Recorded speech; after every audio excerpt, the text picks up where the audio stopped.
সুখ যেন দুজনের জন্য দীর্ঘ সময় নিয়ে আসতেই পারে না, সব সময় কিপটামো করতে থাকে।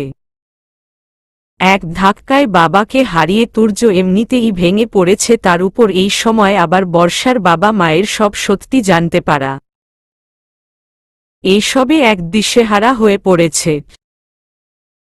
এক সপ্তাহ পর হঠাৎ বর্ষার বাবা মা আসে আর চিৎকার চেঁচামেচি করতে লাগে। তুর্য রুম থেকে বের হতেই নিবিড় চৌধুরী তুর্যের কলার চেপে ধরে চিৎকার করতে লাগে। বর্ষা রান্নাঘরে ছিল, চিৎকার শুনে দৌড়ে এসে বাবার এমন রূপ দেখে হতভম্ব হয়ে দাঁড়িয়ে পড়ে। বর্ষার বাবা তুর্যকে ধাক্কা দিয়ে ফেলে দিল। বাপির কথা শুনে বর্ষা হতবুদ্ধি হয়ে গেল। তুই সেই রাস্কেল, তুই আমার কলিজার টুকরোকে কিডন্যাপ করেছিলি প্রতিশোধ নিতে, আবার ধোঁকা দিয়ে বিয়ে করেছিস নির্যাতন করতে। তোকে আমি খুন করে ফেলব। তোর জন্য আমার মেয়ের চোখে খালি আমি পানি দেখেছি। বেঁচে থেকে ও মেয়েটা আমার মরে গেছিল ভেতরে ভেতরে। এইভাবে আমাকে বোকা বানালি, কত ভরসা করেছিলাম, তার এই প্রতিধান দিলি।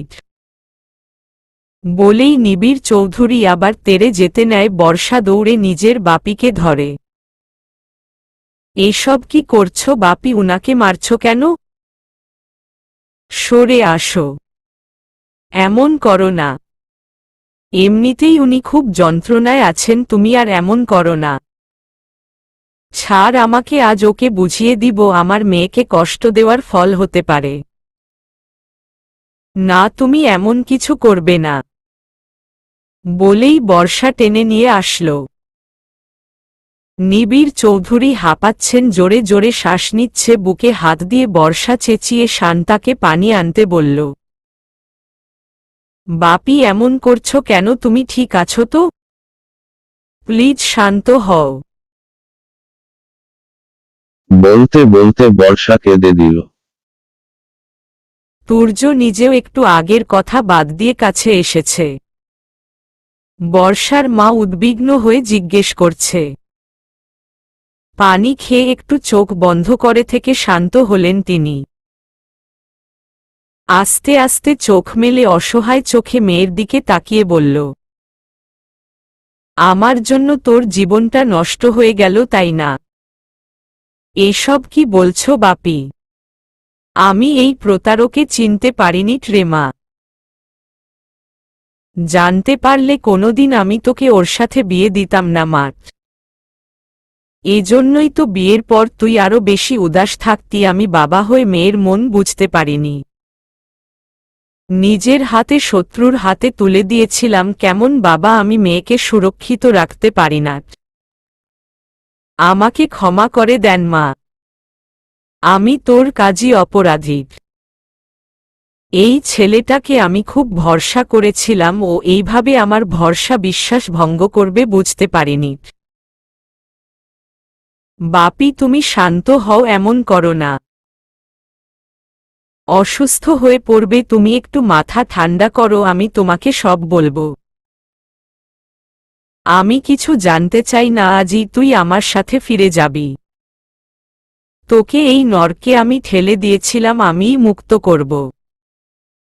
খুব তাড়াতাড়ি ডিভোর্স করিয়ে দিব। তুই রেডি হয়ে নে, আর এক মুহূর্ত এখানে থাকব না আমরা।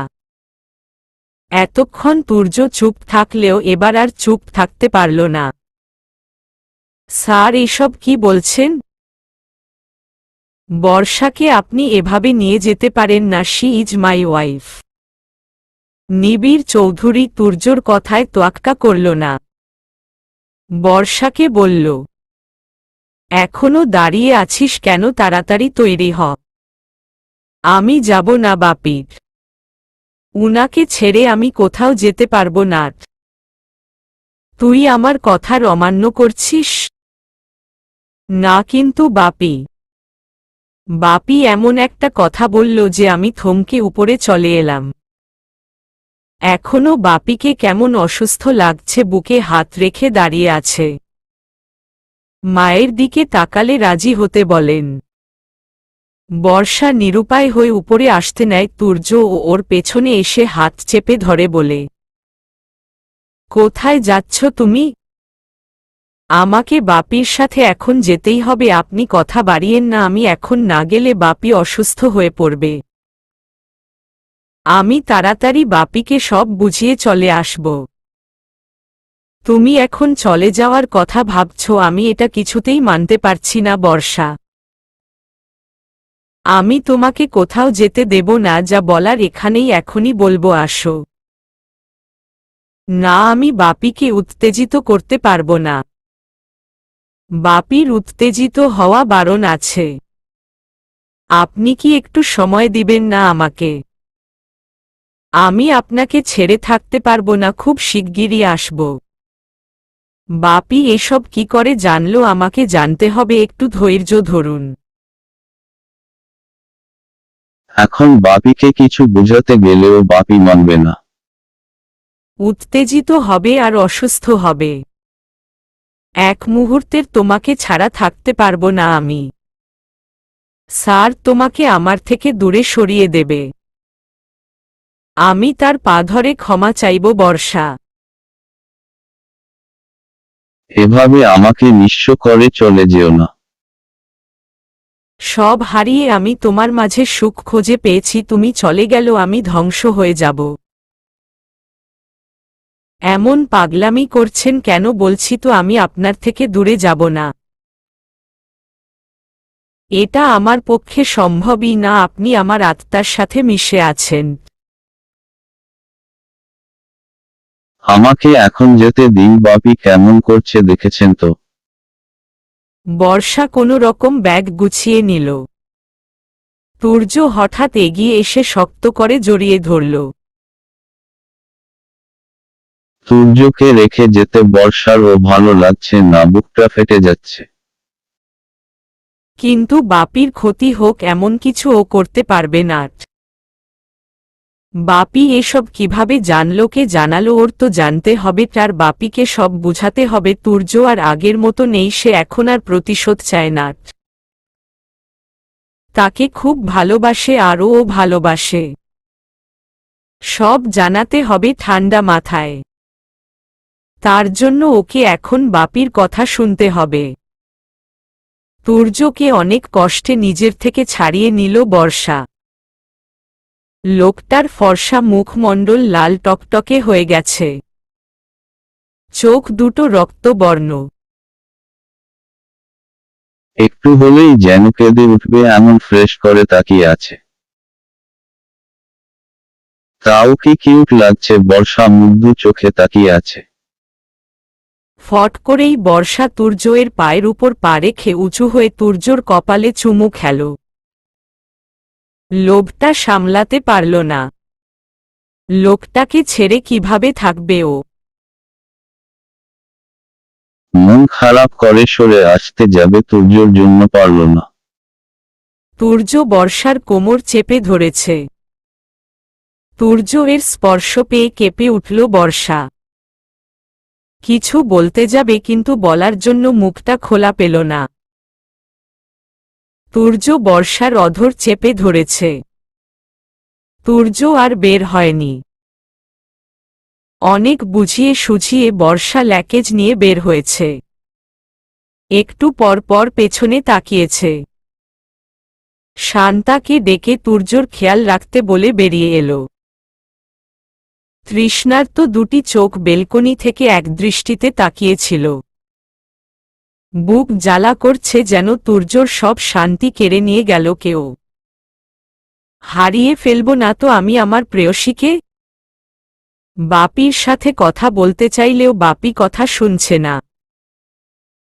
তাই রাগে দুঃখে দরজা আটকে বসে আছে বর্ষা। মায়ের ডাকেও সাড়া দিল না। সন্ধ্যা দরজা খুলে বেরিয়ে এলো।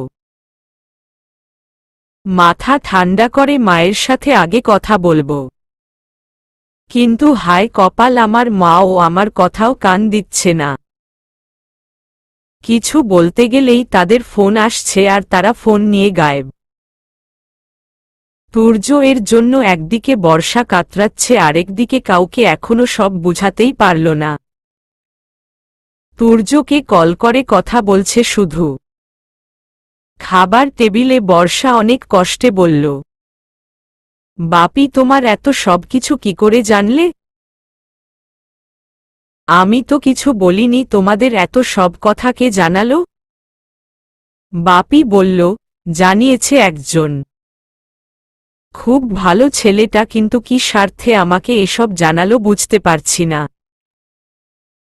তাকেও আমি বিশ্বাস করিনি, কিন্তু তার কথাগুলো বিশ্বাস করেছি প্রমাণস্বরূপ। ওই আদিলও এত বড় প্রতারক, আমি আগে কেন বুঝতে পারলাম না? ওর চাকরি আমি শেষ করব আর ওর মুখোশ সবার সামনে খুলে দেব। গুন্ডা মাস্তান একটা। আমার ভেতরের জীবন নিয়ে ছিনিমিনি খেলার ফল ও পাবে। তুই এসব নিয়ে ভাবিস না মা, বাপি তো আবার একটা সুন্দর জীবন ফিরিয়ে দিবে। ওই রাস্কেলকে আমি তোর জীবন থেকে সরিয়ে দেব, চিন্তা করিস না। আমি চোখ ভর্তি অশ্রু নিয়ে বললাম, তাকে আমার জীবন থেকে সরিয়ে দিলেই কি এই মন থেকে সরাতে পারবে? তাকে সরিয়ে আমায় তুমি কেমন সুন্দর জীবন দিতে যাও? যে জীবনে উনি নেই সেখানে আমি খুশি কি করছো থাকবে? উনি তো আমার একমাত্র সুখ শান্তি, ভালো। আমি জানি তুই ওকে স্বামী মানতে চেয়েছিস, তাই হয়তো কিছুটা অনুভূতি জন্ম নিয়েছে, কিন্তু এটা সাময়িক। কিছুদিন ঘোরাফেরা কর, বন্ধুদের সাথে আড্ডা দে, সব ঠিক হয়ে যাবে। দেখিস, উনি এখন ভালো হয়ে গেছে বাপি, এখন আর উনি আমার থেকে প্রতিশোধ নিতে চায় না। আমাকে ভালোবাসে আর আমিও। উনি নিজের ভুল বুঝতে পেরেছে, আমার কাছে ক্ষমাও চেয়েছে। প্লিজ বাপি, উনাকে আমার থেকে আলাদা করো না। কেবল বাবাকে হারিয়ে উনি ভেঙে পড়েছে, এখন আবার আমি চলে এলাম, উনি কিভাবে থাকবে বলো? নিজের প্রতি এমনিতেই খুব উদাসীন, আমাকে যেতে দাও। আমি বেঁচে থাকতে আর তোমাকে নরকে ঠেলে দেব না। তুমি এখানেই থাকবে, এটাই আমার শেষ কথা। বাপি। নিবিড় চৌধুরী খাওয়া শেষ করে উঠে চলে গেলেন। বর্ষা ওর মাকেও বুঝানোর চেষ্টা করল, কিন্তু তিনি বুঝলেই কি আর না বুঝলেই কি, বাপির অনুমতি ছাড়া ও তো তুর্য এর কাছে ফিরতে পারবে না। রুমে এসে কান্না করল কিছু সময়। তুর্যকে কি বলবে এখন? তুর্য কল করেই যাচ্ছে। বাপিকে মানাতে পারছি না, কিভাবে বলবো? হ্যালো, কথা বলছো? স্যারের রাগ করেছে? কি বলেছেন তিনি? তুমি কবে ফিরে আসছো? আরে আসতে বলেন। আজই তো এলাম, কয়েকদিন থাকি, এক সপ্তাহের মধ্যে আমি চলে আসব, সব ম্যানেজ করে, আপনি শান্ত থাকুন। রাতে খেয়েছেন? কি বললে, এক সপ্তাহ? কালই তুমি ফিরে আসবে? আমি কিছু শুনতে চাই না Barsha. I miss you so much. আমিও তো আপনাকে মিস করছে, কিন্তু এমন করলে হবে না। কাল আসাটা ইম্পসিবল। আমি এক সপ্তাহের মধ্যে আসব বললাম তো, আপনি কিন্তু ভুল করেও এর মধ্যে আসবেন না। আপনাকে দেখলেই বাপি রেগে যাবে। আমি বাপিকে সব বুঝিয়ে আপনাকে আসতে বলবো, তখন আসবেন, ওকে? আমার ভালো লাগছে না, মনটা ভীষণ খারাপ, মন বলছে তুমি হারিয়ে যাচ্ছ আমার থেকে। এমনটা হলে আমি কিন্তু মরে যাব বউ। আর একবার মরার কথা বললে আমি সত্যি আর আপনার কাছে ফিরে যাওয়ার চেষ্টা করব না। আর না কল রিসিভ করব। আচ্ছা সরি, আর বলবো না। কিন্তু আমি সত্যি নিঃশ্বাস নিতে পারছি না। বুকটা ফাঁকা ফাঁকা লাগছে, এতদিন পর আমরা একে অপরের ভালোবাসা বুঝতে পারলাম, আর এখন সব এলোমেলো হয়ে যাচ্ছে। আমি কি করে ঠিক থাকবো বলো তুমি? সব ঠিক হয়ে যাবে। আপনি খেয়েছেন? না হহ। এসব কি খাননি কেন? তাড়াতাড়ি নিচে গিয়ে খেয়ে আসুন, না হলে কিন্তু কল কেটে দেব। তোমাকে ছাড়া আমি থাকতে পারছি না, খেতে পারছি না, ঘুমাতে পারছি না, খুব একটা লাগছে আমার। খুব শাওন এসেছে, ওকেও আমি বকাঝকা করেছি, ও মন খারাপ করে বসে আছে। আমার কিচ্ছু ভালো লাগছে না, বিলিভ মি। বর্ষার চোখ দিয়ে টপ টপ করে পানি পড়ছে। মানুষটার এমন কাতর কণ্ঠ শুনে ও ভেঙে চুরমার হয়ে যাচ্ছে। কে এমন শত্রুমি করল ওদের সাথে? বাপি কে কে জানালো সব? ওর সুখের ঘরের কার নজর লাগল? আরিয়ানকে ড্রয়িং রুমের সোফায় খুব আয়েশ করে বসে থাকতে দেখে থমকে গেল বর্ষা।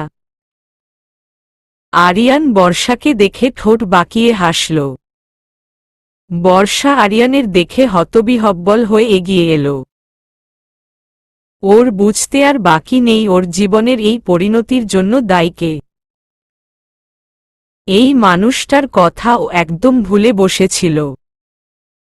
তুর্যকেও আরিয়ানের সম্পর্কে কিছু বলা হয়ে উঠেনি, কি বোকামিটাই না করল। এগিয়ে কাছাকাছি আসতেই আরিয়ান বলে উঠল, তোমার মতো বোকা আমি দেখেনি মিসেস বর্ষা। ওই তুর্যর নামকে তুমি গলে পানি হয়ে গেল, ইটস নট ফেরার। এত অন্যায় করেছে তবুও তুমি তাকে অন্ধ বিশ্বাস করে সংসার করতে যাচ্ছিলে। আমি তা হতে দিতে পারি না, তাই তো কায়দা করে তোমাকে ফিরিয়ে আনলাম। কত উপকার করলাম দেখো তো, এবার আমি একটা থ্যাঙ্কস তোমার পাই। জ্বলন্ত চোখে দৃষ্টি নিক্ষেপ করে আছে বর্ষা। ওর মন চাইছে লোকটাকে খুন করে ফেলতে। এমনিতেই ওর এত বড় সর্বনাশ করেছে, এখন আবার তার জন্য কিনা ধন্যবাদ চাইছে। এই লোকটার কথা শুনে আমি তুর্যকে মারতে গিয়েছিলাম ভাবা যায়। সময় মতো শাওন না এলে আর আমার ভুল না ভাঙ্গালে আমি কত বড় ভুল করে ফেলতে আল্লাহ। এখনো মনে পড়লে তার অন্তর কেঁপে উঠে।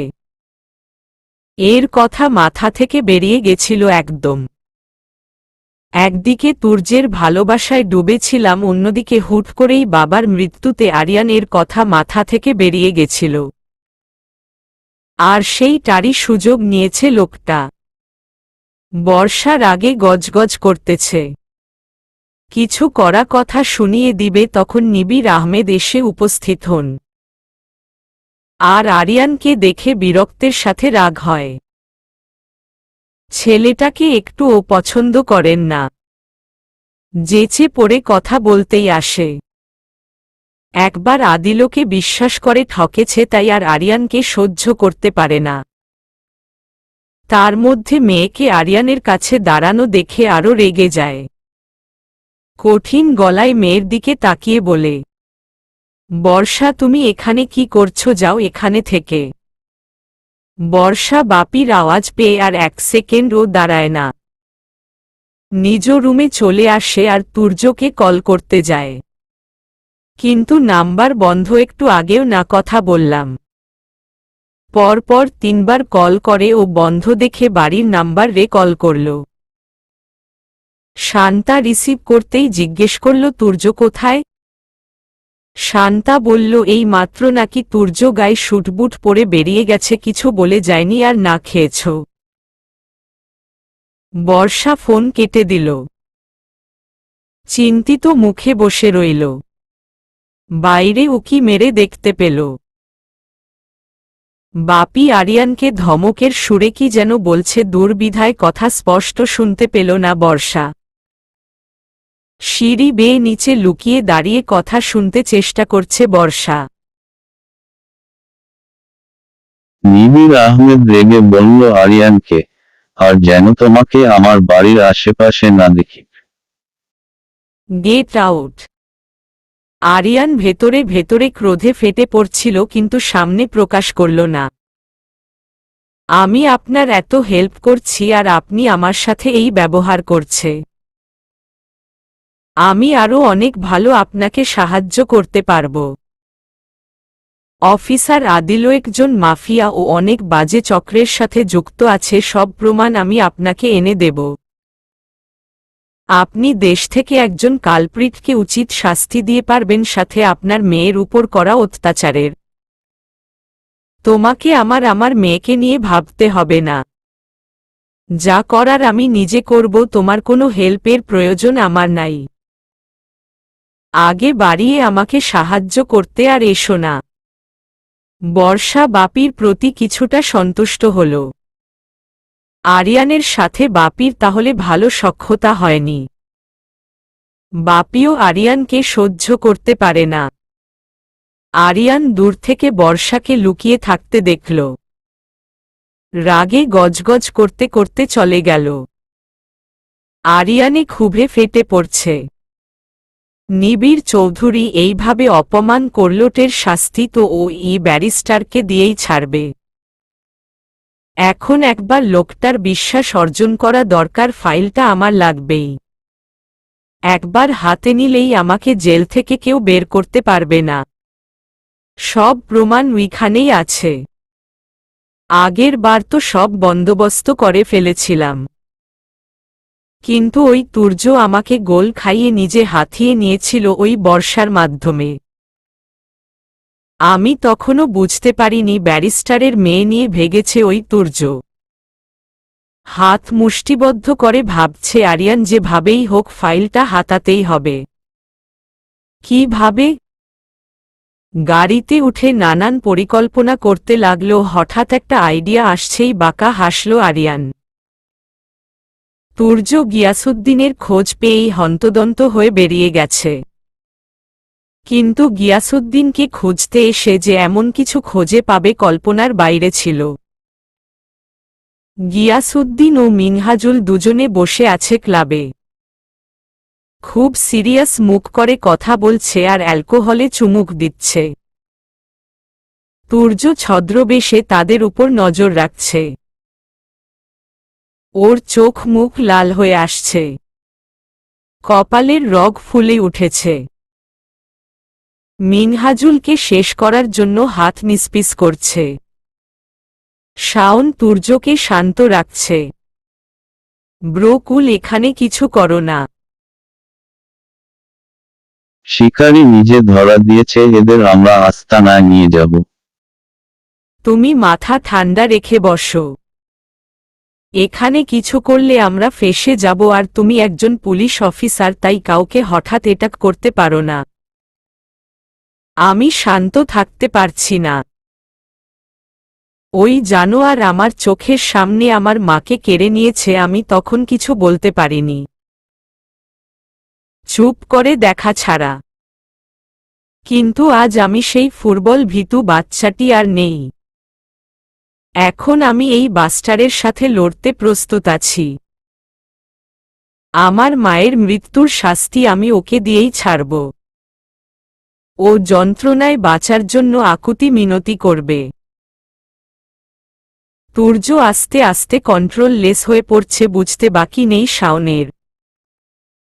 ও তুর্যকে টেনে টুনে বাইরে নিয়ে এলো আর বলল, আমি যা করার করছি, তুমি গাড়িতে গিয়ে বসো। বলেই ভেতরে চলে গেল। বর্ষা নিবিড় আহমেদ সামনে দাঁড়িয়ে আছে। বর্ষার হাতে বাপির ফোন। বর্ষা আচমকা নিজের বাপির হাত নিয়ে মাথায় চেপে ধরল। বাপি, তুমি উনার কোনো ক্ষতি করতে যাবে না, কথা দাও আমাকে। বর্ষা, কি করছো তুমি এসব? হাত ছাড় আমার। আদিলের মুখোশ আমার বের করতেই হবে, না হলে ও আরও অনেকের সাথে এমন করবে। তা আমি চাই না। উনি কারো ক্ষতি করে বাপি। যারা খারাপ তাদেরকেই শাস্তি দেয়, এছাড়া আর কিছু না। আর এই আরিয়ান, ও খুব খারাপ, ও চায় না উনার ভালো হোক। আরিয়ান উনার ক্ষতি চায়। তুমি উনাকে ক্ষমা করে দাও, উনি এতটাই খারাপ না যতটা তুমি ভাবছ।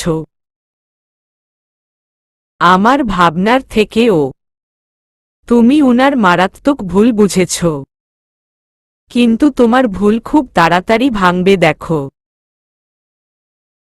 কিন্তু তার আগে আমি তোমাকে কোনো ভুল সিদ্ধান্ত নিতে দেব না। নিবির আহমেদ কিছু বলার সুযোগ পেল না। বর্ষা বাপিকে থামিয়ে চলে গেল নিজের রুমে। সারা রাত দিন কল করেও তার খোঁজ পেল না। শাওনকেও পাওয়া যায়নি। নিদ্রা আপুর সাথেও কথা বলেছে, তিনি দুশ্চিন্তা করছেন। শান্তা বলল কাল রাতের বাসায় ও আসেনি। বর্ষা রাত থেকে না খেয়ে আছে। সূর্য এর সাথে কথা না বলা পর্যন্ত শান্তি পাচ্ছে না। কিন্তু লোকটার সাথে কন্ট্যাক্ট করতেই পারছে না। কোথায় আছে, কিভাবে আছে কে জানে। অজানা ভয় আষ্টেপৃষ্ঠে জড়িয়ে ধরছে ওকে। শুধু একটা প্রার্থনায় করছে লোকটা যেখানেই থাকুক সুস্থ থাকে যেন। কল করতে করতে ক্লান্ত হয়ে গেছে, কিন্তু তার রেসপন্স নাই। এত মাঝে বর্ষার ফোনে আরিয়ানের কল এসেছে। লোকটাকে কড়া কিছু কথা বলে ব্লক করে দিয়েছে নাম্বার। বর্ষার মা মেয়ের এমন নাজেহাল অবস্থা দেখে জিজ্ঞেস করেই ফেলেছেন। বর্ষা মায়ের বুকে মাথা রেখে কেঁদে বলেছে, মাম্মা তুর্যর সাথে আমি যোগাযোগ করতে পারছি না। উনি কোথায় আছেন? ঠিক আছেন তো কিচ্ছু জানতে পারছি না। আমার খুব ভয় করছে, উনার তো অনেক শত্রু, যদি কোনো ক্ষতি হয়ে থাকে উনার আমি কি করব? উনার কিছু হলে আমি মরে যাব মাম্মা। উনাকে তুমি আমার কাছে এনে দাও না। মেয়ের এমন আহাজারি শুনে বর্ষার মা স্তব্ধ হয়ে যায়। কিছু বলার ভাষা খুঁজে পান না। খালি একটা কথাই মনে আসে, তা হলো জামাইয়ের থেকে আলাদা করে যে সুখ দিতে চাইছিলেন তারা, এটা তো মেয়ের কাছে সুখ নয়, নরক যন্ত্রণা। তারা যে ভুল করেছে দুজনকে আলাদা করে। দীর্ঘ শ্বাস ফেলে একটা সিদ্ধান্ত নিলেন। তুর্য মিনহাজুলকে কারেন্টের শক দিচ্ছে, সাথে চোখ দুটো উপড়ে ফেলেছে। এই চোখ দিয়েই তো তার মায়ের দিকে নোংরা দৃষ্টি নিক্ষেপ করেছিল, তাই এই চোখ আগে উপড়েছে। গিয়াসউদ্দিনকে হাজতে পাঠানো হয়েছে। তাকে ও নিজ হাতে মারতে ইচ্ছা থাকলেও তুর্য তা করতে পারেনি, কারণ গিয়াসউদ্দিনকে কোর্টে চালান করতে হবে। মিনহাজুলকে খুন করা হয়েছে এমন কথা জানিয়েছে তুর্য, আর এই খুন করেছে গিয়াসউদ্দিন। এভাবেই কেসটা থেকে মিনহাজুলকে সরিয়ে নিজের কবজায় রেখে তুর্য মিনহাজুলকে তিলে তিলে কষ্ট দিবে। মিনহাজুল হক মরণ যন্ত্রণায় ছটফট করছে। উনি বুঝতে পারছে না কে এই ছেলে, আর হঠাৎ ওকে এভাবে তুলে এনে এমন অত্যাচার কেন করছে। ওনার সাথে এই ছেলের কি শত্রুতা? 1 সপ্তাহ হল তিনি অস্ট্রেলিয়া থেকে এসেছেন 7 বছর পর। যাওয়ার আগে এমপির মেয়েকে ধর্ষণ করেছিল, আর তা নিয়ে ফেঁসে যাচ্ছিলেন। তার ভয় পরিবারের সবাইকে নিয়ে পাড়ি জন্মায় বিদেশে। গিয়াসউদ্দিন এর জন্য শুধুমাত্র এদেশে এসেছে। লোকটা একসময় তার খুব কাছের ছিল। তার সব অপকর্মের সময়ে বন্ধুর মতো পাশে থেকেছে। তাই যখন গিয়াসউদ্দিন নিজের আগাম বিপদের কথা বলল, তার পেছনে নাকি অচেনা এক শত্রু ছায়ার মতো ঘুরছে, তাকে মারতে পুলিশও পেছনে লেগেছে, তিনি দেশে শান্তিতে থাকতে পারছে না, ভয় সাহায্য এর মতো কেউ নাই। একবার বিদেশে গিয়েছিলেন, কিন্তু সে দেশ পর্যন্ত পুলিশ চলে গিয়েছিল।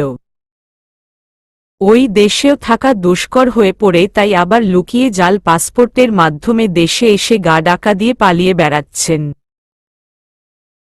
তাকে কোনো রকম বাঁচাতে এগিয়ে আসতে বলেছে। এসব শুনে তিনি বাংলাদেশের আসার সিদ্ধান্ত নেয়। কারণ এত বছরে হয়তো তার কেসটা থামাচাপা পড়ে গেছে। এসব ভেবেই তিনি সাহস করে আসেন। তার ইচ্ছা গিয়াসউদ্দিনকে নিজের সাথে নিয়ে যাবেন। কিন্তু একই হচ্ছে এখানে এসে যে তিনি বিপদে পড়েই গেলেন। তার মন বলছে এই ছেলেটার হাতেই মৃত্যু লেখা আছে। তার দৃষ্টি তাই বলছে। উনি ছটফট করতে করতে জ্ঞান হারাল। 2 দিন পর বর্ষা তুর্যর খবর জানতে পারল। তাও ওর সাথে কন্ট্যাক্ট করেনি তুর্য। তুর্য কেউ খবরে দেখেছে। সবাই তুর্যর সাহসিকতা নিয়ে কথা বলছে, কারণ গিয়াসউদ্দিন একজন অনেক বড় মাপের মানুষ, যার অপকর্মের শেষ নাই। তাকে ধরার জন্য অনেক দিন ধরেই মিশন চলছিল। তা তুর্য করে দেখিয়েছে। প্রত্যেকটা খবরে শুধু একটা নাম জ্বলজ্বল করছে, আদিল। আর তুর্য এর ক্লান্ত মাখা মুখটা। বর্ষা ছলছল চোখে তাকিয়ে রিল। 2 দিন পর মানুষটাকে দেখল। অভিমানী মনটা হু হু করে উঠল। এমন পাষাণ কেন্ট লোকটা। আসার সময় দিন কত ভালোবাসা দেখালো। আমাকে ছাড়া নাকি থাকতেই পারবে না। আর এখন 2 দিন না দেখে না কথা বলে কিভাবে আছেন উনি? বর্ষা অভিমানী চোখে তাকিয়ে রইল। কিন্তু তবুও মনটা কিছুটা শান্ত হয়েছে। তুর্য যেভাবেই থাকো সুস্থ আছে, এটাই বর্ষার জন্য স্বস্তিকর। অভিমান করেই আর তুর্য কল করার পর ও রিসিভ করল না বর্ষা। বুকের ভেতর রক্তক্ষরণ হচ্ছে, প্রতিটা রিংটোনের শব্দে ওর বুকের ভেতর তোলপাড় হয়েছে। কিন্তু ও দাঁতে দাঁত চেপে সহ্য করেছে। রিসিভ করেনি। তুর্যর কথা শোনার জন্য ব্যাকুল হয়েছিল ওর মনটা, কিন্তু তবুও নিজেকে সংযত করেছে। অভিমানের পাল্লা যেন খুব ভারী হয়েছে, সেটাই প্রকাশ করার চেষ্টা করেছে বর্ষা। খাটে হেলান দিয়েই বর্ষা ওইভাবেই ঘুমিয়ে পড়ে। 2 রাত নির্ঘুম কাটিয়ে ওর দুচোখে ঘুম নেমে আসে। ঘুম ভাঙল কোমল স্পর্শ পেয়ে। চোখ পিটপিট করে তাকিয়ে তুর্যর উদ্বিগ্ন চেহারা দেখে হতবিহ্বল হয়ে গেল। তুর্য এখানে কি করছে? আমি কি স্বপ্ন দেখছি নাকি? বর্ষা নিজেকে চিমটি কাটল। না, তুর্য এখনো আছে আর অপলক ওর দিকেই তাকিয়ে আছে। বর্ষা চোখ উঁচু করে দেয়ার ঘড়ির দিকে তাকিয়ে দেখে 9টা বাজে। দরজার বাইরে বাপির মাম্মার কণ্ঠ ভেসে আসছে। ও ফ্যালফ্যাল করে তুর্য এর দিকে তাকিয়ে আছে। আপনি এখানে কি করেছেন? তোতলাতে তোতলাতে বলল বর্ষা। তুর্য কথা বলল না। বর্ষার আরো নিকটে এগিয়ে এসে 2 হাতে বর্ষার ছোট মুখটা ধরল। আর ক্লান্ত কণ্ঠে বলল, what happened to you? Why did not you receive my call? জানো কতটা ভয় পেয়েছিলাম, কিভাবে আমি গাড়ি ড্রাইভ করে এখানে এসেছি? সেটা তুমি জানো।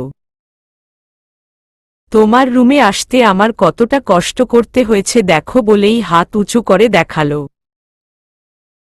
ছুলে গেছে হাত, চামড়া উঠে সাদা চামড়া বের হয়ে গেছে। এসব কিভাবে হলো? আপনি এখানে কেন এসেছেন? তুমি আমাকে ইগনোর করছিলে। আমি না এসে থাকতে পারিনি। আমি জানি 2 দিন তোমার সাথে যোগাযোগ না করাই তুমি আমার উপর রাগ করে আছে, কিন্তু তাই বলে আমাকে ইগনোর করবে এটা আমি আশা করিনি। আমি তোমার সাথে যোগাযোগ করার পরিস্থিতিতে থাকলে কখনো কন্ট্যাক্ট না করে থাকতাম না। আমি খুব টেনশন আর প্রতিশোধের নেশায় মত্ত ছিলাম। তখন আমি তোমাকে কল করার অবস্থায় ছিলাম না। আমি খুব কষ্ট পেয়েছি। কতটা মিস করেছি জানেন? আপনি সুস্থ সুরক্ষিত আছেন কিনা ভেবে পাগল হয়ে যাচ্ছিলাম, কিন্তু কোনো খোঁজ নিতে পারছিলাম না। হঠাৎ করেই আপনাকে নিউজে দেখে শান্ত হতে পেরেছি, কিন্তু আপনি আমার কল রিসিভ করেনি, ফোন অফ করে রেখেছিলেন। এসব আমাকে খুব কষ্ট দিয়েছে। তাই তো অভিমান করে কল রিসিভ করেনি। অভিমান ভাঙানোর সুযোগ না, তুমি আমায় ইগনোর করছিলে বর্ষা। এটা কিন্তু ঠিক না। তোমার আমার কল রিসিভ করে আমার খোঁজ নেওয়া উচিত ছিল। আমি কতটা যন্ত্রণায় ছিলাম জানো? সেই সময়টা আমার তোমাকে পাশে দরকার ছিল, কিন্তু তুমি ছিলে না। তোমার বাপি তোমাকে আমার কাছ থেকে কেড়ে নিয়েছে। আজ তোমার সাথে দেখা করতে আসতে আমাকে চোরের মতো লুকিয়ে পাঁচিল টপকে আসতে হলো, যেখানে আমার সদর দরজা দিয়ে মাথা উঁচু করে আসা উচিত। তুর্যর কথা শুনে বর্ষা খুব ইমোশনাল হয়ে গেল। তুর্য যে ভালো ছিল না জানে ও লোকটা কতটা যন্ত্রণায় ছটফট করছে ওর জন্য। সে সব বুঝতে পারে। ওর ভেতরটা হাহাকার করতে লাগলো যন্ত্রণায়। ও এগিয়ে এসে তুর্যকে শক্ত করে জড়িয়ে ধরে সরি বলল। তারপর মাথা তুলে তুর্যের ক্লান্ত শুকনো মুখটার দিকে তাকালো। বর্ষার খুব কষ্ট হতে লাগলো। অযথা রাগ দেখানো উচিত হয়নি, কত কষ্ট করেই এসেছে লোকটা।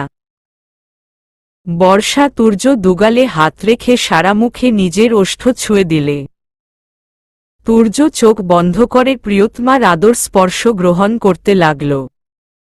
বর্ষা দরজার ককর্ষ আওয়াজ শুনে ছিটকে সরে দাঁড়িয়ে পড়ে। এখন কি হবে? বাপি মাম্মা তো ডাকছে। আপনাকে এখানে দেখলে সর্বনাশ হবে। কেন এত ভয় পাচ্ছ কেন? আমি কি কোনো পরপুরুষ? আমি তোমার হাজবেন্ড। আমি তোমার রুমে আসতে পারি স্বাভাবিক। তুমি দরজা খোলো। আমি খুব টায়ার্ড, সাথে ক্ষুধার্ত, কিছু খেতে দাও, খেয়ে আমি একটু রেস্ট নেব। বর্ষা চোখ কপালে তুলে তুর্যের দিকে তাকিয়ে বলল, আপনি পাগল হয়েছেন? বাপি আপনাকে এখন একটু সহ্য করতে পারে না। এখন বাপি আপনাকে এখানে দেখলে সর্বনাশ হয়ে যাবে। আপনি তাড়াতাড়ি চলে যান। আমি কোথায় যেতে পারবো না এখন, এই মুহূর্তে। আমি এখানেই থাকব তোমার সাথে। পাগলামো কেন করছেন? একটু বোঝার চেষ্টা করো আমার ব্যাপারটা। আপনি এমন করলে আমি বাপিকে আপনার হয়ে কিছুই বুঝাতে পারবো না। তখন না সারা জীবনের জন্য আমাকে হারিয়ে ফেলতে হয় আপনার সাময়িক আনন্দের জন্য কি আমি সারা জীবন কষ্টে থাকতে পারবেন? তুর্য অসহায় মুখ করে তাহলে বর্ষার দিকে। আহত গলায় বললাম, আমি তোমাকে ছেড়ে যেতে পারবো না, প্লিজ আমাকে থাকতে দাও। বর্ষা তুর্যর এমন অসহায় মুখ দেখে চুপ করে গেল। তারপর হঠাৎ টেনে দাঁড় করিয়ে বলল, আপনি বাথরুমে ভিতরে ঢুকে লুকিয়ে পড়ুন। আমি বাপিকে কিছু বলে ম্যানেজ করে আসছি। বলেই টেনে তুর্যকে বাথরুমে ঢুকিয়ে বাইরে থেকে ছিটকিনি লাগিয়ে দিল বর্ষা। তারপর বুকে ফু দিয়ে দরজা খুলল। এতক্ষণ কি করছিলে? কখন থেকে দরজা ধাক্কাচ্ছি? বাপির দিকে তাকিয়ে হালকা ঢোক গিলে বর্ষা বলল, বাপি আমি ঘুমিয়ে পড়েছিলাম তাই। খাবে না? হুম। আচ্ছা নিচে আসো। বলেই নিবির আহমেদ চলে গেল। বর্ষার মা মেয়ের দিকে তাকিয়ে ভেতরে আসার চেষ্টা করতেই বর্ষা দরজা আটকে তার হাত ধরে টেনে নিচে চলে এলো। কোনো রকম খেয়ে ঘুমাবে বলে রুমে চলে এলো। তুর্য তখন বিছানায় লম্বা হয়ে শুয়ে আছে। বর্ষা তাড়াতাড়ি দরজা আটকে কাছে এলো। তুর্য চোখ খুলে বর্ষার দিকে তাকিয়ে বলল, মাথাটা একটু টিপে দিবে? খুব ব্যথা করছে। বর্ষা তুর্য মাথার কাছে বসে চুল টেনে দিতে লাগল। তুর্য খেতে চাইল কিন্তু কি করে খাবার রুমে আনবে সেই চিন্তায় অস্থির হয়ে আছে। লোকটার মুখ দেখে স্পষ্ট বুঝতে পারছে তুর্য খুব ক্ষুধার্ত। তুর্য চোখ মেলে বর্ষাকে চিন্তিত মুখে তাকিয়ে থাকতে দেখে ভ্রুকুটি করে জিজ্ঞেস করল কি হয়েছে। বর্ষা মাথা নেড়ে কিছু না বলল। তুর্য মাথা উঁচু করে গালে চুমু খেল। তারপর বলল, আমি একটু ঘুমাই। আচ্ছা। তুর্য চোখ বন্ধ করে নিল। বর্ষা তুর্য এর ঘুমন্ত মুখের দিকে বসেই রইল।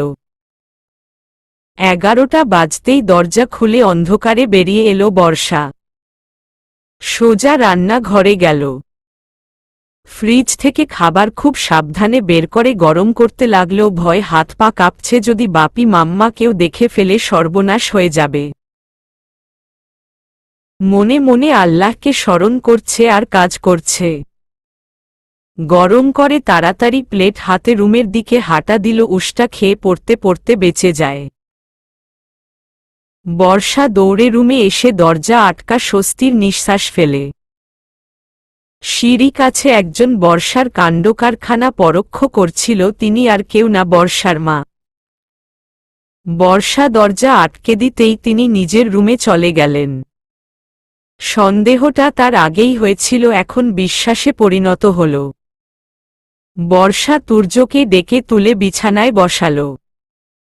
তাড়াতাড়ি হাত ধরে এসে খেয়ে নিন বলেই খাবারের প্লেট সামনে রাখল। তুর্য খাবারের দিকে তাকিয়ে থেকে বিছানায় হেলান দিয়ে আয়েশ করে বসল। আর হা করে বর্ষার দিকে মুখ নিয়ে বলল, খাইয়ে দাও। বাচ্চাদের মতো মুখ করে বলল। বর্ষা নিঃশব্দে হাত ধরে এসে খাবার মেখে খাইয়ে দিতে লাগল। তুর্য তৃপ্তি করে খাচ্ছে আর অপলক দৃষ্টিতে তাকিয়ে আছে বর্ষার দিকে। 1 মাস হয়ে গেল, বর্ষা এখনো বাবার বাসায় আর আছে। তুর্য এই নিয়ে সরাসরি কথা বলতে চেয়েছে নিবির আহমেদের সাথে, কিন্তু বর্ষা বলতে দেয়নি। বর্ষার বাবা ইদানিং খুব অসুস্থ। ভেতরে ভেতরে তিনি ভেঙে পড়েছেন। মেয়ের দিকে তাকাতে পারে না। আবার তুর্যর মতো একটা গুন্ডাকে ও ভরসা করে মেয়েকে ফিরিয়ে দিতে পারছেন না। তিনি খুব দুটানায় পড়ে গেছে। বিষণ্ণ মুখে থাকেন আর আফসোস করেন। বর্ষা নিজের বাবার এমন মুখ দেখে তুর্যকে সামনে আসতে মানা করে দিয়েছে, নিজেও কিছু বলে না। বাবার জন্য ও সব ছাড়তে পারবে, কিন্তু ওর জন্য ওর বাবার কোনো কষ্ট হোক এটা ও মানতে পারবে না। বাবা মাকে ও পৃথিবীর সবচেয়ে বেশি ভালোবাসে, তাদের মনে দুঃখ ও দিতে পারবে না, কিছুতেই না। তুর্যকে এসব বলার পর তুর্য খুব রেগে গিয়েছিল। সেদিন রাতেও আবার এসেছিল আর রেগে বর্ষার বাহু চেপে ধরে চিৎকার করে বলেছিল, তুমি আমাকে ছাড়ার প্ল্যান করেছ বর্ষা, এটা আমি তোমার থেকে আশা করিনি। আমি এখন ভালো হয়েছি তাই বলে ভেবো না আমার ভালোবাসা ত্যাগ করে আমি মহান হয়ে থাকব, এতটা ভালো মানুষ আমি না। আমি আমার ভালোবাসাকে নিজের কাছে রাখার জন্য সব করতে পারি। তোমার উপর আমার সম্পূর্ণ অধিকার আছে তোমাকে নেওয়ার জন্য, এবার আর আমাকে কিডন্যাপ করতে হবে না। মাথা উঁচু করেই আমি আমার বউকে নিয়ে যেতে পারব। তোমার কথা ভেবে আমি চুপ আছি, কিন্তু তাই বলে তোমাকে আমি জীবনেও ছাড়ব এমনটা ভেবো না।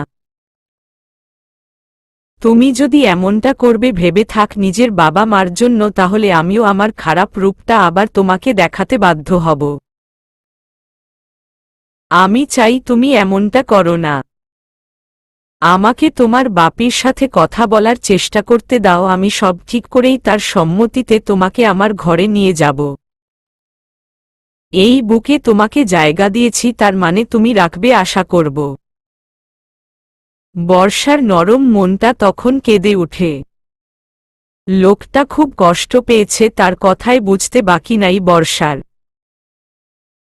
ওমন কথা বলার সময় ওর যে কতটা কষ্ট হয়েছে লোকটা কি বুঝবে। তাকে ত্যাগ করা আর এই প্রাণ ত্যাগ করা যে বর্ষার কাছে সমান। এই লোকটাকে এক নজর দেখার জন্য তীর্থ কাকের মতো করে বসে থাকে, কবে বাপির মতো বদলাবে আর সব আগের মতো হয়ে যাবে। তুর্য বর্ষার মুখ ধরে বলল, আরিয়ানকে আমি কিছু করতে পারছি না তোমার বাপির জন্য। তোমার বাপিকে ও বলে রেখেছে ওর কোনো ক্ষতি হলে সেটা নাকি আমিই করব। কারণ আমার সবচেয়ে বড় শত্রু নাকি এখন ও। ওর জন্য আমি আমার চাল নষ্ট হয়েছে। তোমার বাবা সব জেনে গেছে, তাই তোমার বাবা ওকে নিজের প্রোটেকশনে রেখেছে। একবার ওকে হাতের কাছে পেলে আইসো ওকে আমি খুন করে ফেলতাম। অনেক কষ্টে সেদিন বর্ষা তুর্যকে শান্ত করে। তুর্য সেদিনই জানিয়ে যায় এখন থেকে রাতে ও এখানেই আসবে। বর্ষা যেন জাগ্রত থাকে। বর্ষা না করলেও শুনে না, উল্টা বলে, এটা না মানলে কিন্তু আমি আমার শ্বশুরের সাথে এখনই সব কথা শেষ করব। তখন বর্ষা মানতে রাজি হয়। এইভাবে লুকিয়ে চুরিয়ে আসা যাওয়া চলছে আর সময়ও গড়িয়ে যাচ্ছে। সকাল ঘুম থেকে উঠে বর্ষা বাসা থমথমে অবস্থা দেখে রুম থেকে বেরিয়ে আসে। গতকাল তুর্য আসেনি, আগে জানিয়ে দিয়েছিল আজ আসবে না।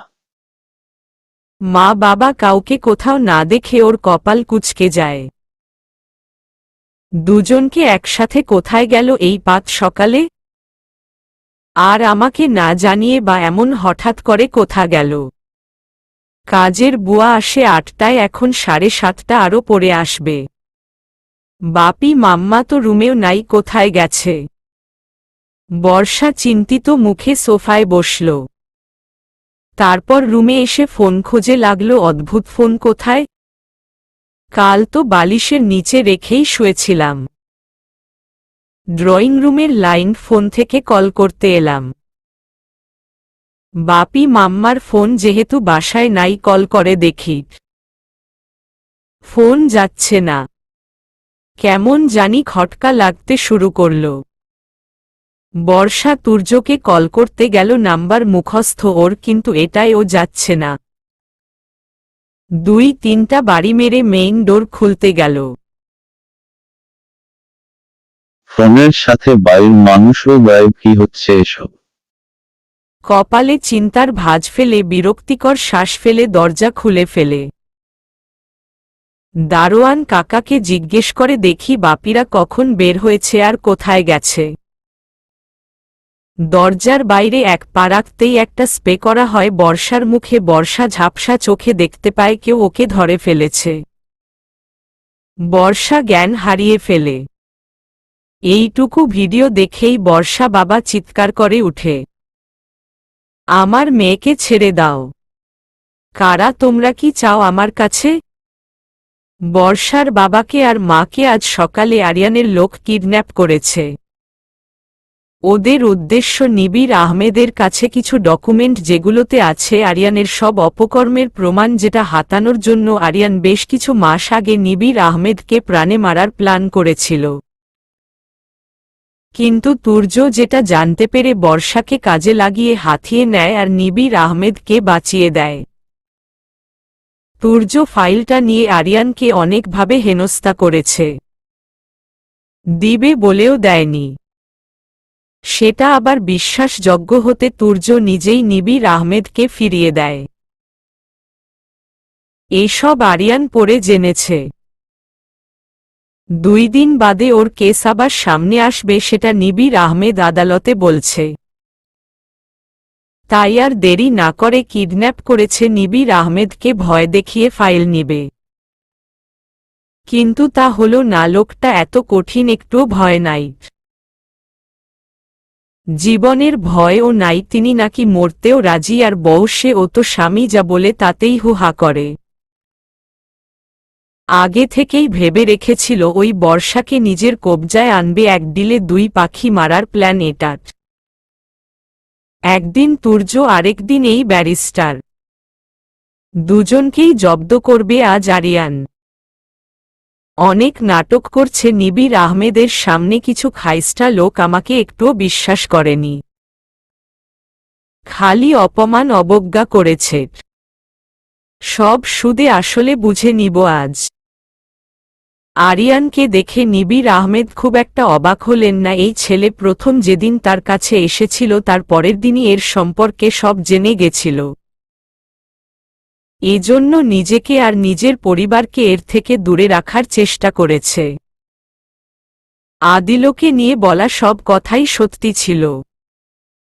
এজন্য মেয়েকে নিজের কাছে এনেছে, আর গোপনে তিনি আদিলের খোঁজ খবর নিয়েছেন। তাতে আদিলের এর খারাপ কাজের দিকটা দেখতে পায়নি। অপরাধীকেই সে ওই রূপে আঘাত করেছে, আর মৃত্যু না দিয়ে তাকে জেলে ঢুকিয়েছে, শুধু মিনহাজুলকে পাওয়া যায়নি। সেই দোষটা দেওয়া হয়েছে গিয়াসউদ্দিনকে। কিন্তু এটা যে ঠিক না তিনি জানেন, কারণ গিয়াসউদ্দিনের সাথে মিনহাজুলের সম্পর্কে খুব বন্ধুত্বপূর্ণ, তিনি এই কাজ করেননি, করেছে আদিল। সব অপরাধীকে থানায় এনে আইনের মাধ্যমে শাস্তি দেয়, কিন্তু তাকে কেন নিজে হাতে মারল? সব উড় আছে আদিলের কাছে, তাই আজ তার সাথে দেখা করতে চেয়েছিল। আদিলের খোঁজ খবর নিয়ে তিনি মেয়েকে ফিরিয়ে দিতে চাইছ, কারণ মেয়ে যে তার ওইখানেই আটকে গেছে, তার আরও ভালো চাইতে গিয়ে তিনি আর কষ্ট দিতে চায়নি।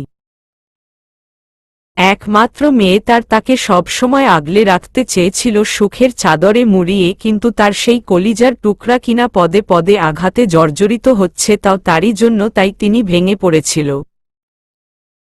আদিলও তো খারাপ কিছু করছে না, আর আদিলও তার মেয়েকে যে পাগলের মতো ভালোবাসে তা তিনি সকাল বিকেল রাত বারান্দায় দাঁড়িয়ে দেখতে পান। গাড়িতে হেলান দিয়ে একদৃষ্টিতে তাকিয়ে থাকে বর্ষার বেকনিতে। বর্ষার অগোচরেই আদিল কতবার আমার কাছে এসেছে, তার একটা বাক্যই বলেছে সে আমার কলিজাকে ভালোবাসে। এক সময় তা প্রতিশোধ থাকলেও পরে নিজের ভুল বুঝতে পেরেছে, আর ভালোবেসে ফেলেছে বর্ষাকে।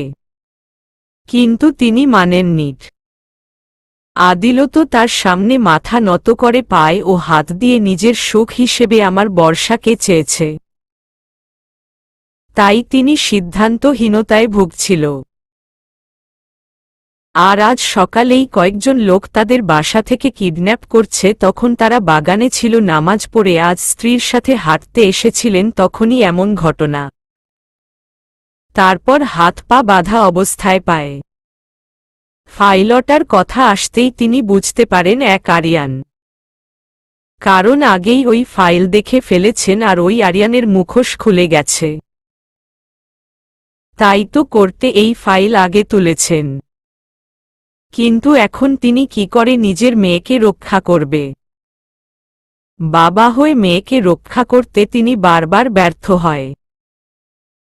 আরিয়ান তুর্যকে কল করে একটা কথা বলেই ফোন রেখে দিল। তোর প্রাণ ভোমরা তো আমার কাছে রে তুর্য। অনেক হেনস্থা করেছিস, এবার আমি তার হিসেব নেব। খুব বাচ্চা, তোর জন্য আমি আমার নিদুকে পাইনি, আজ তোর ভালোবাসাকেও আমি তোর থেকে পারা জীবনের জন্য কেড়ে নিব। নিদুকে তো আমার জীবন থেকে সরিয়েছিস, আমি বর্ষাকে এই পৃথিবী থেকেই সরিয়ে দেব। কিন্তু তার আগেই একটু টেস্ট না করলে হয় বল? যতই হোক তোর পছন্দ করা মেয়ে।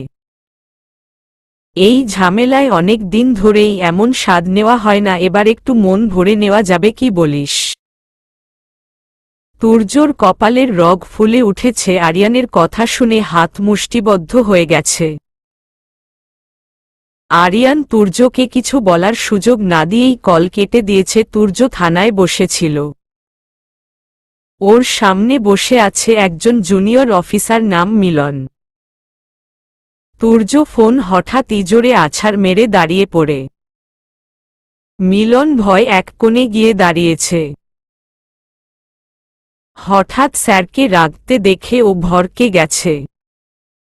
ওর কোনো কথায় কি স্যার রাগ করল? এতক্ষণ তো স্যার হাসি মুখে ছিল, আচমকা কি এমন শুনল ফোনে যে এতটা রেগে গেল? তুর্য একটা লাথি মারল চেয়ারে, তারপর অকথ্য ভাষায় গালিগালাজ করতে করতে উন্মাদের মতো বেরিয়ে এলো। সবাই হা করে তাকিয়ে আছে তুর্য এর যাওয়ার পানে। এমন বিহেভের কোনো কারণ খুঁজে পাচ্ছে না কেউ। বর্ষা একটা অপরিচিত বিছানায় শুয়ে আছে দেখে চমকে ওঠে বসল। সব মনে পড়তেই আরো ভয় কেঁপে উঠল। এটা কোথায় আছে বুঝতে পারছে না ও, এমন ঘটনা আগেও হয়েছে ওর সাথে। ও ভাবছে যত কিডন্যাপ করার সবাই কি আমাকেই করে নাকি? এবার ও কি তুর্য কিডন্যাপ করেছে? বর্ষা চোখ কপালে তুলে তাকিয়ে আছে একটা পোশাকের দিকে। লাল টকটকে শাড়ি। ও উঠে গুটি গুটি পায়ে এগিয়ে শাড়িটা হাতে নিল। ওয়াও বলে উঠল। শাড়িটা মারাত্মক সুন্দর। এক দেখায় পছন্দ হয়ে গেছে। কিন্তু এইভাবে কিডন্যাপ করে বিছানায় যত্ন সহকারে শুইয়ে রেখেছে, আবার শাড়ি খাবারও রেখে গেছে। এটা তুর্য ছাড়া কেউ হবেই না। সিউর বাপির উপর রাগ করে তুর্য এমনটা করছে, আবার আমাকে কিডন্যাপ করেছে। কিছুটা হাসি পেলেও বর্ষা রাগ করল তুর্য এর সাথে এমনভাবে সকালে ভয় দেখানো হয়েছে তাকে, আবার বাপির অনুমতি ছাড়া এসব করেছে। আজ সামনে আসুক, কথায় বলবো। শাড়িটা রেখে খেতে বসে গেল। ইদানিং ওর খালি খিদে পায়। এত পেটুক কি করে হলো ও নিজেই অবাক হয় নিজের কাণ্ডে। খাবার দেখলে তো না খেয়ে থাকতেই পারবে না, তার মধ্যে 10টা বাজে। খিদে ও পেয়েছে। বর্ষা আয়েশ করে খাচ্ছে, সাথে দুশ্চিন্তা ও হচ্ছে সকালে বাবা মা গেছিল কোথায়? তুর্য এত সব করলে বাপি জানলে তো কষ্ট পাবে যদি অসুস্থ হয়ে পড়ে। খাওয়া শেষ করে চিন্তিত মুখে তুর্য এর অপেক্ষায় বসল। দরজা জানালা এমন বন্ধ করে রেখেছে কেন ও বুঝতে পারছে না। তবুও শান্ত হয়ে বসে আছে, মাঝে মাঝে পায়চারি করছে বাপির চিন্তায়। হঠাৎ বর্ষার মাথাটা চক্কর দিয়ে উঠল। ওর সাথে সাথে বিছানার হাতল ধরে বসে চোখ বন্ধ করল, কেমন জানি লাগছে। মাথাটা খুব ঘুরছে, চোখ মুখ অন্ধকার হয়ে আসছে। তুর্য বলে চিৎকার করে বিছানায় পড়ে গেল। বর্ষা যখন চোখ মেলল নিজেকে হসপিটালের বেডে পেল, তুর্য ওর হাত ধরেই বসেছিল। বর্ষা চোখ মেলেই তুর্যকে দেখে উঠে বসল। আর জিজ্ঞেস করল, আমি হসপিটালে কেন? আপনি না আমাকে একটা রুমে আটকে রেখেছিলেন? এখানে নিয়ে এসেছেন কখন? আপনি আবার বাপির অনুমতি ছাড়াই আমাকে কিডন্যাপ করেছেন কেন? বাপি কিন্তু খুব রাগ করবে আপনার কাছে, আমাকে আর যেতে দেবে না। তুমি শান্ত হও। আমার কাছ থেকে আমার আত্মাকে আলাদা করার কারো সাহস না। তোমার ওই বাপিও ও না। আপনি কিন্তু কথা দিয়েছিলেন বাপির অনুমতি ছাড়া আমার সাথে এমন করবেন না। আমি বাপিকে কষ্ট দিয়ে আপনার কাছে যেতে পারবে না। জানি তো। আমার তখন কি যেন হয়েছিল, হঠাৎ মাথা ঘুরছিল, তারপর কিছু মনে নেয়। আপনি কখন এসেছিলেন? তুর্য একটা দীর্ঘশ্বাস ফেলে বলল, একটু পরেই।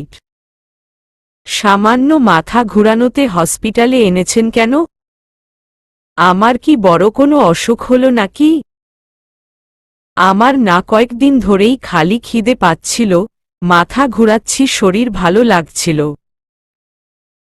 এসব কি কোনো বড় রোগের লক্ষণ? আপনার মুখটা এমন শুকনো একটু খানি হয়ে আছে কেন? বাপি মাম্মা কি জানে আমি হসপিটালে তুর্য বর্ষার ঠোঁটে আঙুল দিয়ে চুপ করিয়ে দিল। চুপ করো যান। এত কথা বলো না, উত্তেজিত হয় না। তোমার কিছু হয়নি, কিন্তু কয়েকদিন পর হবে। মানে? অবাক হয়ে বলল বর্ষা। তুর্য বর্ষার ঠোঁটের উপর ছোট করে চুমু খেয়ে নেয়। আরে এই হসপিটালে কি করছেন আপনি? সরুন। খানিক রেগে বলল বর্ষা।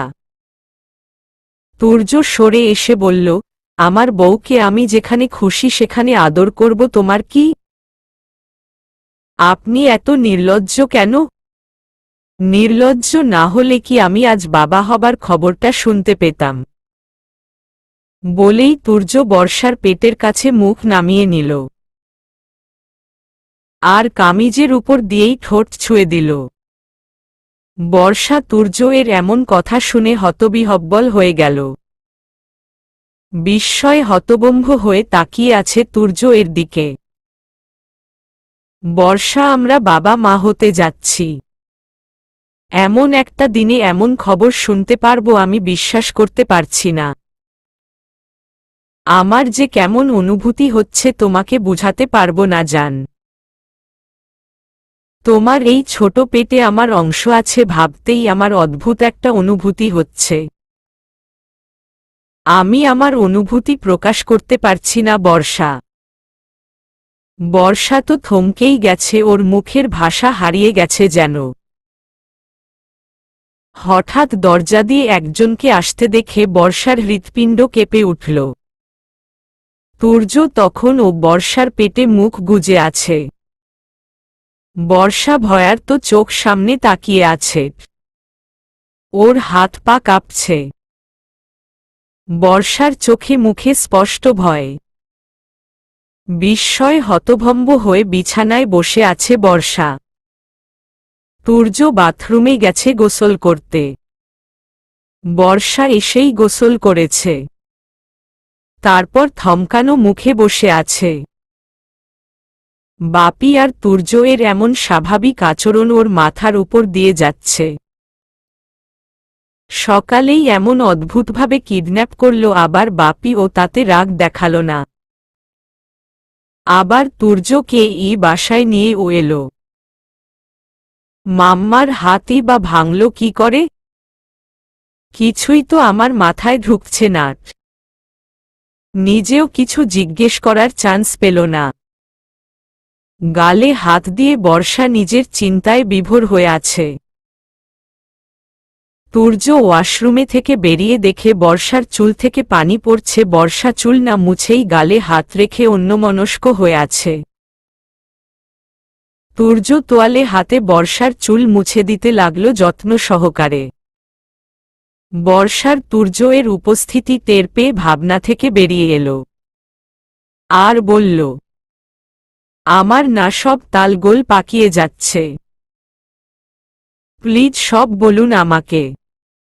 বাপি এমন স্বাভাবিক কি করে আছে? আপনাকে কি মেনে নিয়েছে? আর নিলেও কিভাবে এটা সম্ভব হলো? আমি এত শখ নিতে পারছি না। তুর্য বর্ষার মাথায় চুল মুছে দিয়ে ঝুঁকে কপালে চুমু খেল। তারপর বলল, তোমার এসব জানতে হবে না জান। তুমি শুধু একটা কথাই শুনো, তোমার বাপি আর তার জামাই উর্ফে আমার উপর রেগে নাই। তিনি আমাকে মেনে নিয়েছেন, এবার আর শ্বশুর বাড়ি চোরের মতো লুকিয়ে আসতে হবে না। মাথা উঁচু করে আসব আর জামাই আদর খাব। সত্যি? বর্ষা বিশ্বাস করতে পারছে না। অবাক সুরে বলল, ইয়েস মাই ডেয়ার ওয়াইফ। সব ঠিক হয়ে গেছে, এবার তোমাকে আর আমাদের অনাগত সন্তানকে আমাদের নিরে নিয়ে যাব। কবে? 1 সপ্তাহ পর। লাল টুকটুকে বউ সাজিয়ে টোপর মাথায় দিয়ে বউ নিতে আসব। ততদিনে মায়ের হাতও ঠিক হবে। বর্ষা খুশির জোয়ারে ভাসছে। ও আর কিছু জানতে চায় না। সব কিছু ঠিক হয়ে গেছে সেই খুশি দেখে কেট। যেভাবেই হোক বাপি যে তুর্যকে আবার ক্ষমা করেছেন এর থেকে আনন্দের আর কি হতে পারে। মনে মনে আল্লাহকে স্মরণ করছে। তুর্য হেয়ার ড্রায়ার দিয়ে চুল শুকিয়ে দিয়ে বেকনিতে গিয়ে দাঁড়াল। একটা কল করল। আরিয়ানকে কি পাওয়া গেছে? ব্রো, আরিয়ান তো বিদেশে যাওয়ার সব বন্দোবস্ত করে ফেলেছে। আজ রাত 8টায় তার ফ্লাইট। ওকে আজ ও বিদেশে না, এই পৃথিবী ছেড়ে যাবে। আমি আসছি বলেই কল কেটে দিল। বর্ষা নিজের মায়ের কাছে এসেছিল তখন তুর্য এর ডাকে রুমে আসে। আপনি এখন আবার রেডি হয়ে কোথায় যাচ্ছেন? রুমে এসে তুর্যকে রেডি হতে দেখে বর্ষা প্রশ্ন ছুড়ে। দরকার আছে। নিজের খেয়াল রেখো, আমি আজ আর আসতে পারবো না। কেন, কোথায় যাচ্ছেন বলুন আমাকে? বলা গেলে বলেই দিতাম যান। তুমি দুশ্চিন্তা করো না, আমি ঠিক থাকব। খাবার খেয়ে ঘুমিয়ে পড়ো। কিন্তু, কোনো কিন্তু নাট। বাই। তুর্য বর্ষাকে আর কথা বলতে না দিয়ে কপালে ভালোবাসার পরশ দিয়ে বেরিয়ে যায়। বর্ষা চিন্তিত মুখে দাঁড়িয়ে আছে। এই রাতের বেলা কোথায় গেল উনি? তুর্য গাড়িতে বসে আছে। যত দ্রুত সম্ভব ওকে এয়ারপোর্টে পৌঁছাতে হবে। 7:30 বাজে ও বসে আছে জ্যামে, বিরক্তিকর একটা সময়। সময় মতো মনে হচ্ছে না পৌঁছাতে পারবে। শাওনকে কল করেছে, ও বলছে এখনো আরিয়ানকে এয়ারপোর্টে দেখা যায়নি। 15 মিনিট বসে থেকে হাঁপিয়ে গেল তুর্য। এদিক শাওন বলছে আরিয়ানের নাম নাকি অ্যানাউন্সমেন্ট হয়েছে কিন্তু সে এখানে নাই। তুর্য হঠাৎ মনে হলো বর্ষাকে বাসায় রেখে এলাম, ওখানেই কোনো কিছু করছে না তো। ওকে এইভাবে বাসা থেকে বের করার একটা ফাঁদ ছিল এটা। তুর্য গাড়ি ঘুরিয়ে সর্বোচ্চ গতিতে বাসায় ফিরে আসে। ওর সারা শরীর কাঁপছে। কোনো দুর্ঘটনা ঘটে যায়নি তো? এদিকে শাওন কল করেই যাচ্ছে, তুর্য রিসিভ করছে না। বর্ষা ও ফোন রিসিভ করছে না। ও দৌড়ে বাসায় ভিতরে ঢুকে গেল। সারা বাসা খালি। তুর্য থপ করেই ফ্লোরে বসে পড়ল। তাহলে কি আবার সবাই বিপদে পড়ল? আরিয়ান আবারও? তুর্যর এখন সেই সময় কার কথা মনে পড়লে তখন থানা থেকে রেগে বেরিয়ে ও গাড়িতে উঠে পড়ে। সব কিছু তছনছ করে দিতে ইচ্ছে করে। বর্ষা শুধু ওর ভালোবাসা নয়, হৃদপিণ্ড ওর কিছু হলে বেঁচে থেকেও মরে যাবে। শাওনকে কল করে বলে, ব্রো আমি। শাওনকে থামিয়ে নিজে বলে উঠে, আরিয়ান বাচ্চাকে আমি কেটে টুকরো টুকরো করে কুকুরকে খেতে দেব। ও বর্ষাকে আমার বর্ষার দিকে হাত বাড়িয়েছে। তুই তাড়াতাড়ি লোক পাঠা, খোঁজে বের কর আমার বর্ষাকে নিয়ে কোথায় গিয়েছে। Bro cool down. আমার কথাটা শুনো। কথা শোনার টাইম নাই। তুই আমার কথা মতো কাজ কর। বর্ষার কিছু হলে আমি কিন্তু কাউকে ছাড়ব না। মৃত্যুর বন্যা বয়ে দেব।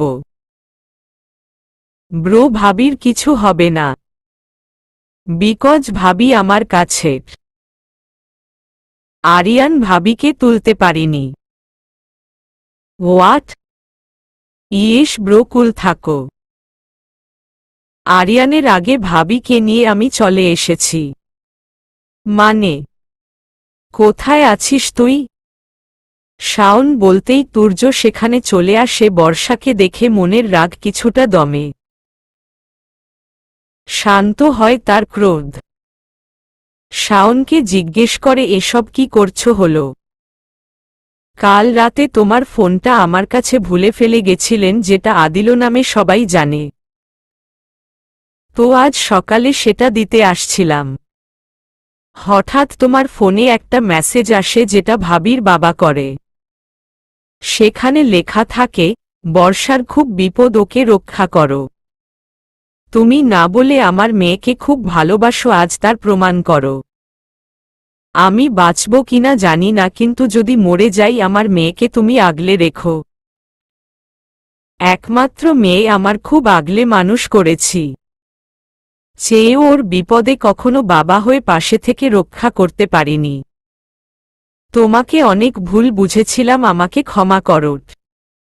বেঁচে থাকলে আমি আর মেয়ের জামাইয়ের মধ্যে বাধা হব না। আল্লাহ হাফেজ। এমন মেসেজ দেখে আমি থমকে যাই। তোমাকে জানানো আগেই আমি চলে যাই ভাবির বাংলোতে।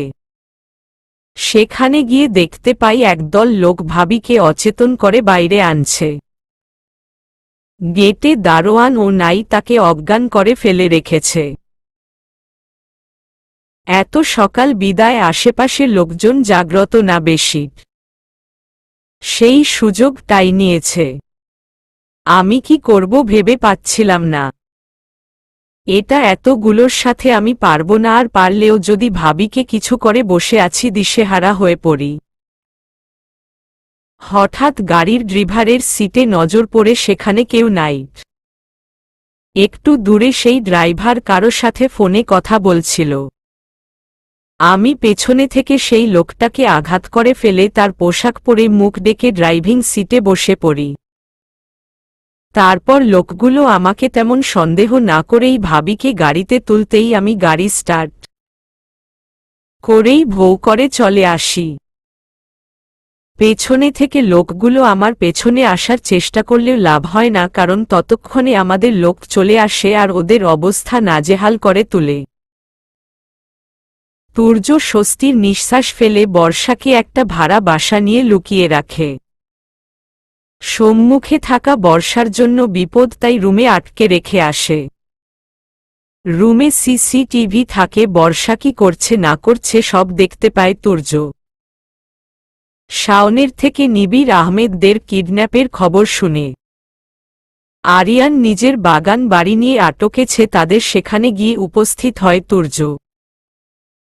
বর্ষা বাবা মাকে মুক্ত করে, কিন্তু আরিয়ানকে ধরতে পারে না। আরিয়ান বর্ষার মার মাথায় বন্দুক ঠেকিয়ে পালিয়ে যায়। আর যাওয়ার আগে একটা জোরে দেয় ওনাকে, আর তাতেই হাত ভেঙেছে বর্ষার মার। তুর্য ফ্লোরে বসে আছে, হঠাৎ একজোড়া পা দেখে মাথা তুলে বর্ষাকে দেখে চমকে উঠে। বর্ষা ও তুর্য এর এমন অবস্থা থেকে ঘাবড়ে যায়। তুর্য ছুটে এসে জাপটে ধরে। আরে কি হয়েছে আপনার, আপনি নাকি কাজে গেলেন? আবার ফিরে এলেন কখন, আর এই অবস্থা কেন আপনার? তুমি কোথায় ছিলে? এত ডাকাডাকি করলাম। আর বাকিরা কোথায়? আমি তো ছাদে গেছিলাম। আর বাপি মাম্মাকে নিয়ে হসপিটালে গেছে, মাম্মার নাকি হাতে আবার বাড়ি খেয়েছে, দেয়ালে খুব ব্যথা করছে তাই। আরিয়ান এখানে আসেনি তাহলে? কি বলছেন বিড়বিড় করে? তুর্য কিছু না বলে বর্ষাকে নিয়ে রুমে আসে। ওর কলিজা কাঁপছে। বর্ষা ঠিক আছে, ও বর্ষাকে বুকে চেপে রাখে। বর্ষা তুর্য এর এমন ব্যবহারে মাথা মুন্ডু কিছু বুঝতে পারে না। নিবির আহমেদের বাড়িতে বিয়ের আমেজে ঝলমল করছে। সারা বাসা ফুল ক্যান্ডেল আর লাইট জ্বলজ্বল করছে। বাড়িতে আত্মীয় স্বজনে ভরপুর। 2 বছর আগে এমনভাবেই বিয়ের আয়োজন করেছিল নিবির আহমেদ, কিন্তু সেদিন একঝরে বাড়ির সব আনন্দ মুছে গেছিল। আজ আবার সেইভাবেই আয়োজন করা হয়েছে। অসংখ্য লোকের সমাগম। বর্ষা নিজের রুমে বসে আছে, বিরক্তিকর মুখ করে। তুর্য ভিডিও কলে। সামনে পার্লারের লোকজন। তাদের তুর্য সাজ পোশাক কিভাবে করবে বলে দিচ্ছে। বর্ষা একটু পরপর রাগে কটমট করে তাকাচ্ছে তুর্য এর দিকে। তুর্য নিজের প্রেয়সীকে মনমতো সাজাচ্ছে। বর্ষার সাজ কমপ্লিট হতেই পার্লারের লোক চলে গেল। তখন রুমে ঢুকল বর্ষার ফ্রেন্ডরা সবাই। তিশা আর শাওনের সম্পর্কে কথা সবাই জেনে গেছে, ওদের বিয়েও ঠিক হয়ে গেছে। তিশা ফোনের দিকে তাকিয়ে তুর্য এর সাথে মজা করতে লাগল। সাথে বাকিরাও বর্ষা মুখ বেঁকিয়ে ওদের কাণ্ডকারখানা দেখছে। বাপি আসতেই বর্ষা বাপিকে জড়িয়ে ধরল। থ্যাঙ্কস বাপি, তুর্যকে আবার জীবনে ফিরিয়ে দেওয়ার জন্য। উনাকে ছাড়া আমি সুখী হতে পারতাম না, কারণ উনিই আমার সুখ। নিবির আহমেদ ছলছল চোখে মেয়ের দিকে তাকিয়ে আছে। আমাকে ক্ষমা করছিস মা, আমি তোকে কখনো বুঝতে পারিনি, কিন্তু তোর সুখ আমি তোকে ফিরিয়ে দেব। বর এসেছে বলেই বর্ষার রুম ফাঁকা হয়ে গেল। তখন দেখা পেল পরীকে। বিয়ের দাওয়াত ওদেরকে দেওয়া হয়েছে, কালই এসেছে ওরা। পরী এসেই বলল, আপনি তোমার 2বার বিয়ে হচ্ছে, কি মজা। আমিও 2বার বিয়ে করব, তাহলে 2বার সাজতেন পারব, বলেই নাচতে লাগল। বর্ষা ওর গাল টেনে দিয়ে বলল, দুষ্টু পরী, তোমার আম্মু কোথায়? আম্মু তো বরের কাছে। তুমি যাওনি কেন? সবাই তোমাকে একা রেখে গেছে, তাই আমি তোমার কাছে এসেছি, নয়তো তোমার মন খারাপ হবে। তাই এত ভালোবাসা আমাকে? খুব, অনেক বেশি। আমি ও আমার এই দুষ্টু মিষ্টি পরীকে খুব ভালোবাসি। নিদ্রা আপু আমার কাছে এলো। মিষ্টি রঙের শাড়ি পরেছে, খুব সুন্দর লাগছে আপুকে। এই 1 সপ্তাহে প্রতিদিন আপু আমার সাথে দেখা করতে এসেছে। আপু এসে আমার দিকে মিষ্টি করে হেসে বলল, ওয়াও, আজ তো আমার ভাই চোখই সরাতে পারবে না। উনি আমাকে আগেই দেখেছে, আর এই সাজ পোশাক স্টাইল সব উনিই চয়েজ করেছেন। তাই এজন্য তো বলি, পাজিটা দরজা আটকে কি করছে রুমে। বউয়ের সাজ নিয়ে বিজি ছিল। আমি লজ্জা মিশ্রিত হাসলাম। আর লজ্জায় লাল হতে হবে না, চলো নিচে চলো। তোমাদের তো আর বিয়ে পোড়ানোর ঝামেলা নাই। খাবার খেয়ে বউ নিয়ে চলে যাব, বলেই আমার হাত ধরে টেনে তুলল। তিশারা সবাই আসলো। সবাই মিলে আমাকে নিচে নিয়ে এলো। তুর্য স্টেজে বসেছিল, একপাশে শাওন ও একপাশে অভ্র ভাইয়া বসে আছে। আমাকে নিয়ে যেতেই দুজনে উঠে পড়ল, আর আপু আমাকে তুর্য এর পাশে বসিয়ে দিল। আমি লজ্জায় নিচের দিকে তাকিয়ে আছি। আমি জানি তুর্য আমার দিকে হা করে তাকিয়ে আছে, কিন্তু আমি খুব লজ্জা পাচ্ছি, তাকাতে পারছি না। আপু আমাকে বসিয়ে দিয়ে চলে গেল। সবাই চলে যেতেই তুর্য আমার বাম হাতটা টেনে মুঠোয় বন্দি করে ফেলল। অদ্ভুতভাবে তুর্য এর এমন স্পর্শে আমার সারা শরীরে কেঁপে ওঠে। আমি নিচের দিকে চোখ নামিয়ে রেখেছি। হঠাৎ তুর্য বর্ষার কানের কাছে মুখ নিয়ে ফিসফিস করে বলল, একবার তাকাও আমার দিকে যান। এত লজ্জা পাচ্ছ যেন আজকেই আমাদের প্রথম পরিচয়। দ্বিতীয় বিয়ে নিয়ে একটু অনুভূতি প্রকাশ তো করো। আপনি প্লিজ সরে বসুন। সবার সামনে এমন করছেন কেন? আমি তাকাতে পারবো না। আমার খুব লজ্জা লাগছে। লজ্জা লাল হয়ে তুর্য হো হো করে হেসে উঠে কিছু বলতে যাবে তখন পরী আসে। তাকে দেখে তুর্য সোজা হয়ে বসে। পরী এসে বলে, আমি এখন বর বউয়ের সাথে পিক তুলব। বলেই তুর্য বর্ষার মাঝে বসে পড়ে। ক্যামেরাম্যান কয়েকটা ছবি তুলে দেয়। তুর্য পরীকে টেনে কোলে তুলতে গেলে ছোট পরী সরে দাঁড়িয়ে বলে, তুমি আমাকে কোলে নিচ্ছ কেন? কেন, কি হয়েছে? বাচ্চাদের মতো আমাকে কোলে তুলছ কেন? আমি কি বাচ্চা নাকি? বলেই নাক ফুলালো পরী। 4 বছরে পরীর এমন কথা শুনে বর্ষা ও তুর্য দুজনেই হেসে উঠল। পরী তা দেখে ভেংচি কেটে নেমে এলো স্টেজে থেকে। তুর্য ও বর্ষা ক্যাপেল পিকচার তুলল। ফ্যামিলি ফটো ও তোলা হল। আসার সময় বর্ষা আবার কাঁদতে লাগল। তুর্যর হাতে নিবিড় আহমেদ আবার একমাত্র মেয়েকে তুলে দিলেন। তুর্য বর্ষার কান্না দেখে আগের বারে কথা মনে পড়ে আর তখন বলে উঠে, বর্ষা, এবার কিন্তু জ্ঞান হারানো যাবে না জান। তুমি কিন্তু আমাদের তিতির। বর্ষা নিজের অনাগত সন্তানের নাম ভেবে রেখেছে তিতির মেয়ে হলে, আর ছেলে হলে তিহান। তুর্য তো মেয়ে চায়, তাই তিতির বলল, কে কষ্ট দিতে পারো না। তাই একদম কান্না করবা না। দরকার পড়ল আমি শ্বশুর শাশুড়ি কেউ বাসায় নিয়ে রাখব, নয়তো নিজে ঘরজামাই হয়ে যাব, তবু কান্না করা যাবে না। তুর্য এর কথা শুনে বর্ষা সহ আশেপাশের সবাই হেসে উঠল। বর্ষার আর কান্না করা হল না। জেনে বুঝে সন্তানের ক্ষতি করবে না।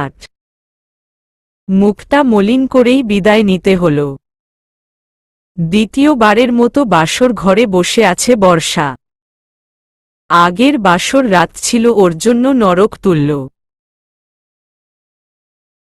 আর আজকে এই রাতেই মুহূর্ত ওর জন্য অতি আনন্দের।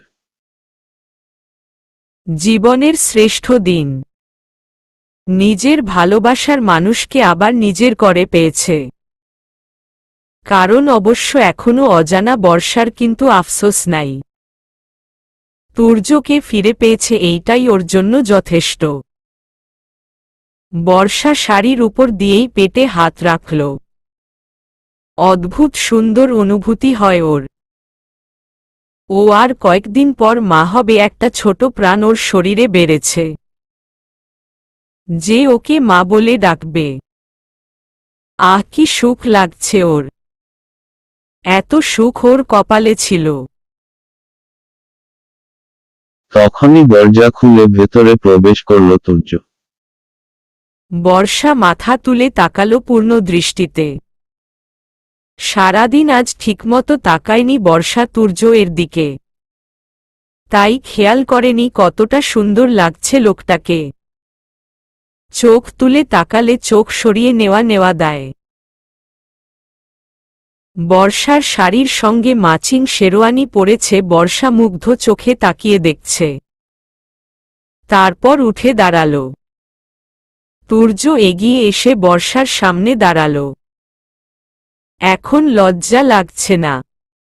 সারা দিন তো মুখ তুলনি। তুর্য এর কথা শুনে বর্ষা মাথা নিচু করে ফেলল। তুর্য ঠোঁট কামড়ে হেসে থুতনি ধরে মুখটা উপরে তুলে বলল, এত লজ্জা আমার বউয়ের? আপনি কেমন জানি করে তাকিয়ে থাকেন, আমার লজ্জা লাগে। আপনি অন্যদিকে তাকান, আমি একটু ভালো করে দেখি আপনাকে। আমারও তো আমার বউকে দেখতে ইচ্ছে করে, কিন্তু তার এত লজ্জা যে আমি তার নাক আর কপাল ছাড়া কিছুই দেখতে পারিনি। এত মাথা নিচু করে থাকতে পারে এই লজ্জাবতী? বর্ষা লজ্জা পেয়ে সরে দাঁড়িয়ে বলল, থাক, দেখার দরকার নাই। আমি চেঞ্জ করে আসছি, ঘুম পাচ্ছে খুব। বলেই বর্ষা পালাতে ছুটতে চাইল ওয়াশরুমের দিকে, কিন্তু তুর্য তা হতে দিল না। বর্ষার হাত চেপে ধরে সামনে এনে দাঁড় করিয়ে দিল। আর বলল, আগের বাসরটা তুমি ঘুমিয়ে আর চিৎকার চেঁচামেচি করে নষ্ট করেছ, এবার তো তা করতে দিচ্ছি না। এবারের এই রাত চিরস্মরণীয় করে রাখব। আর এখনই কিসের চেঞ্জ, এত সুন্দর করে বউ সাজালাম, ভালো করে না দেখেই নষ্ট করব নাকি? বর্ষাকে কোলে তুলে তুর্য ছাদে নিয়ে এলো। বর্ষা অবাক চোখে ছাদ দেখছে, এত সুন্দর করে সাজিয়েছে ফুল দিয়ে, বর্ষা চোখ সরাতে পারছে না।